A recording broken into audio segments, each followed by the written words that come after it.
Hey, welcome back. Today we're going to be looking at the conclusion to our 3-episode arc with Redux Part 2. Debuting November 2nd, 1997, Redux Part 2 has Scully being hospitalized after passing out from her cancer, and Mulder gets help from a very unlikely source when searching for a cure. The episode begins with Mulder heading to the hospital after Scully passed out, and just when she was about to expose someone. Obviously, Mulder is extremely panicked, but the hospital staff are all extremely rude. All he wants to know is where Scully is, and they all just blow him off. Is there an admitting nurse here? Hey, look, can somebody help me here? He talks to like 5 different people, and they all act like he doesn't exist. Doogie Howser shows up and is all, "Sir, I heard you the first time." Okay, then why didn't you say anything? Mulder causes quite the ruckus, which alerts Skinner and the other agents that have been at the hospital with Scully. What's funny is Skinner says Mulder looks good for a dead man, and then it dawned on me that Mulder was supposed to be dead. I actually had already forgotten. Mulder finds Scully in the ICU and she is not looking so hot. Obviously he wants to see her and he's very upset, but arguing with Skinner is never the best idea. Mulder is then brought in to be questioned by Chief Blevins because there was a body in his apartment and Mulder was supposed to be dead. However, I'm not sure these guys have the best intentions for him. Agent Scully lied to us. Why? Who's protecting whom, Agent Mulder? Sometimes you've got to lie so you can expose the truth. She was literally about to expose someone who was in that room with her before she fainted. Mulder doesn't give them an inch because who the hell are these guys? Skinner follows Mulder out into the hallway and tells him that he's been withholding the forensic evidence of the man Mulder shot. So Skinner is on his side, but unless Mulder plays ball with him, then he'll be forced to turn the evidence in. The disease she has was given to her by somebody connected to the FBI, to a mole working here. Unfortunately, Mulder doesn't know exactly who gave her the cancer, but I have my suspicions. Back with the teeth talker, and I can only imagine how many batteries that guy must go through to watch television at the racetrack in the 90s. That thing probably eats more batteries than a Sega Game Gear. Cigarette Smoking Man joins him so we can gloat in the fact that Mulder is still alive. I love how these guys work together. They apparently have the same goals, yet CSM always seems to take joy when he gets one over on them. Cigarette Smoking Man seems to think if they give Mulder something, like say a cure for Scully's cancer, that he would suddenly become loyal to them. I think he's pretty delusional because no matter what they offer Mulder, there is no way he would ever become buddy-buddy with the Syndicate. Mulder, somebody's gonna see you here. It's okay. I'm officially among the undead.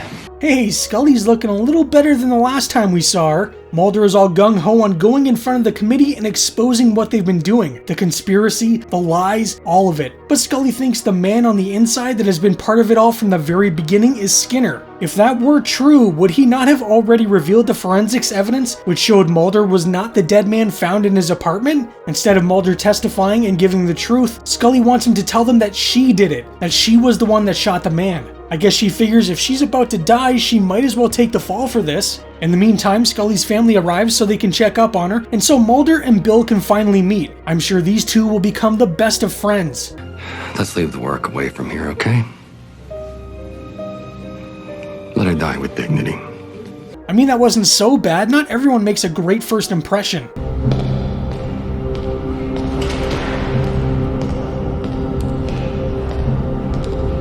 But when we get to 20, tell me. I'm gonna throw up. Looks like we've got ourselves a new Syndicate goon, and I'm not kidding when I say his name is Quiet Willie. So while Willie quietly assembles a rifle, Mulder is confronted by CSM. Cigarette Smoking Man claims the vial Mulder found contains a cure for Scully's cancer, though the lone gunman said it was just deionized water. He also says he's there as a friend. Aw, poor Mulder getting friend-zoned by CSM. Not in a million years would I take anything this man says seriously. Mulder heads back to the lone gunman where they find a chip hidden inside the vial. Never occurred to me what the deionized water might be for. Who knew it was a microchip we were looking for? This is a cure for cancer?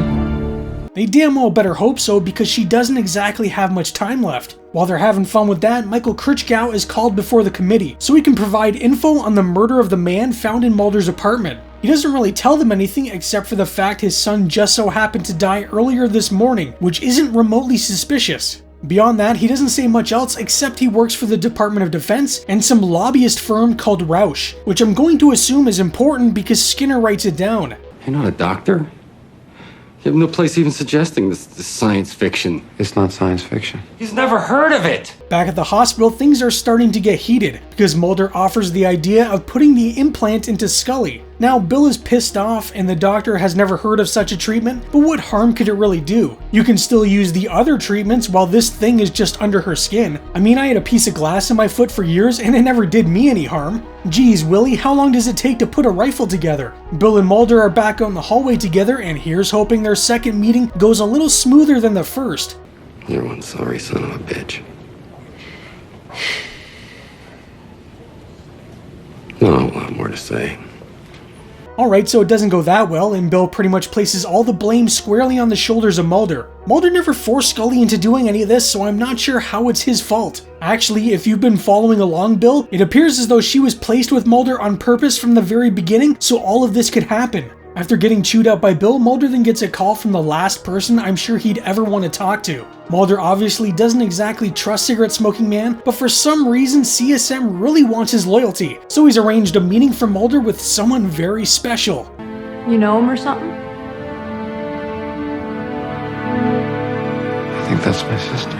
I love the dramatic head rise when the camera pans over to her. Alright, now don't get too excited, Mulder. Remember what happened last time your sister returned? So this Samantha, if she actually is Samantha and not an alien clone, claims cigarette smoking man is her father, and her memory of what happened when they were kids is hit and miss. It all gets very dirty because Samantha's like, yeah, so mom sort of slept around and hid the affair to protect the family. And Mulder has to sit there and take it like, uh-huh. Samantha is pretty convinced that CSM is her father, and I think Mulder is starting to believe she's telling the truth. I want you to listen to me, okay? What you've been told by that man may not be true. Alright, maybe not entirely. She claims CSM brought her to Mulder because he just found him, but cigarette smoking man has known about Mulder for years, so why not bring his sister back sooner? Samantha then leaves, claiming she's become overwhelmed with the whole thing, while also conveniently not giving Mulder any kind of way of contacting her in the future, almost as if this entire thing is nonsense. Holy crap, I thought they were going to start making out. Anyways, we're back with Scully, who at this point is hoping for a miracle. Oh man, this whole thing just kills me. Speaking of kills, it looks like Willie finally put his rifle together, but which one is the target? Cigarette smoking man offers Mulder everything he's ever wanted. The truth, his sister, and even goes on to say that what Critchkow told him, that everything was a lie, is in fact a lie. So there is a massive cover-up of aliens, but can Mulder really believe anything CSM says? It's just lies on top of lies, and I have no idea what the truth is anymore. In exchange for what? Quit the FBI. Come work for me. Do you think Mulder would ever actually work for the cigarette smoking man? CSM prefers guys that will just shut up and do as they're told, and Mulder isn't one for listening to authority. Mulder turns the offer down, which really seems to hurt CSM's feelings. That's no way to speak to someone who may be your father, young man. Willie spent all that time putting his gun together and he doesn't shoot anyone? Anyways, back with Scully, who's having a really hard time with everything that's going on. She's had an implant put in her and shot up with all these drugs, yet the one thing she hasn't tried yet is her faith. A faith that up until now has been shaken to its core. I can't tell you how much I hate seeing her like this. Our colleague was supposed to have fixed the FBI problem. That nature. Inhuman? You will fix it now, do you understand me? Teeth Talker seems to be a little upset that CSM may not have taken care of the whole FBI issue like he was supposed to. I'm not really sure why they put so much faith into him, because sometimes he seems to be completely in control, and other times he comes off as completely incompetent. Regardless, I would watch my back if I were CSM. Mulder visits with Scully, who's quite the heavy sleeper, because even with him right next to her crying, she doesn't move a muscle. To be fair, she is pumped full of medication, and her body is very weak, so she'll probably sleep through anything at this point. Mulder gets called into Chief Blevins' office because he has the forensics report that matches the ballistics found on the man's body to Mulder's weapon. Aw, damn it, Skinner! But not so fast. Blevins brought Mulder in because he believes Scully was going to out Skinner as the man within the FBI who was plotting against both agents, which seems all too convenient. If Mulder names Skinner as the man, then they'll drop any and all charges for Mulder's name. I've been offered a deal that could save my life in a way. Mulder makes his way back to Scully and tells her about the deal he was offered, but not who offered the deal. He tells her he isn't taking it, especially after what Chief Blevins told him earlier in the morning. So he didn't take the deal, and he's not going to implicate Skinner in any of this, so just what the hell is he going to do? Well, nothing apparently, but in the meantime, Scully has a little faith she needs to reconnect with. Mulder arrives at the hearing casually late as always, but can I ask why these people never have any lights on? They've brought Mulder here to answer why Scott Osselhoff was found dead in his apartment and why Scully lied about his apparent suicide. The next few minutes are quite the doozy. They grill Mulder over and over about the death, while we see Scully saying one final prayer with Father McHugh. You can and you will. I can't do that, sir, because the section chief is the man I'm about to name. Oh well, this is quite the twist. Not only that, but Cigarette Smoking Man gets shot, and then Blevins also gets shot by his little buddy that was always in the office with him. At the hospital, Skinner informs Mulder that Cigarette Smoking Man is dead. Except how did anyone find out he was shot? No body was found, so are they sure CSM is actually dead? There was enough blood in his place that no one could have survived, but you don't even know if it's his blood. And why are you handling crime scene evidence with your bare hands? Also, how did the blood get all over the photo when it was inside a picture frame? The funniest thing is Mulder's accusation of Blevins was nothing more than a guess. He didn't really know, but because of how much Blevins was pushing for Mulder to accuse the one person who's been helping them this whole time, he knew something was up. Blevins had been working for a biotech company called Rausch, so it's a good thing Skinner took that note earlier. At least though, there is a bit of good news. Scully's cancer's gone into remission. Well, thank God, because I don't know how much more of Scully's suffering I could stomach. Redux Part 2 is a good conclusion to the whole cancer story arc, but what cured her seems to be left up for interpretation. I've always assumed it was just a chip, but you could also say it was the treatments, or maybe it was her faith. There's no real answer, and that was by design. The producers wanted to offer up a bunch of options for how Scully's cancer went into remission, and let the audience decide for themselves. Is it medical treatment? Is it religious faith? Or is it the chip that the Cigarette Smoking Man produces that ultimately leads to the remission of Scully's cancer? You don't know. And I loved the competition that those three ideas had in that story.